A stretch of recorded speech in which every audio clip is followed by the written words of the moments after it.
ఒక క్లాస్కి multiple parent classes ఉన్నాయి.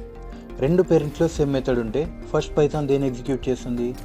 పైథాన్ ర్యాండమ్గా డిసైడ్ చేయదు, ఒక స్పెసిఫిక్ ఆర్డర్ ఫాలో అవుతుంది. అదే ఎంఆర్ఓ అంటే method resolution order. So MRO ఏం చేస్తుందంటే పైథాన్ క్లాస్లో ఫస్ట్ ఏ క్లాస్ చెక్ చేయాలి, సెకండ్ ఏ క్లాస్ చెక్ చేయాలి, అలా చెప్తూ పోతుంది అనమాట.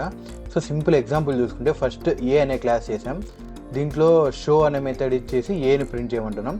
తర్వాత బి అనే క్లాస్ ఇచ్చి దానికి ఏలో ఉన్న మెథడ్స్ని ఇన్హెరిట్ చేసుకొని మళ్ళీ ఇక్కడ కూడా షో అని ఇచ్చి ప్రింట్ బి చేయమంటున్నాం.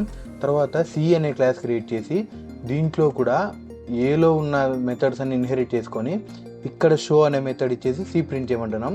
తర్వాత డి అనే క్లాస్ క్రియేట్ చేసి ఇక్కడ బిలో అండ్ సిలో రెండిట్లో ఉన్న మొత్తం ఇన్హెరిటెన్స్ చేసుకొని దాన్ని పాస్ చేయమంటున్నాం.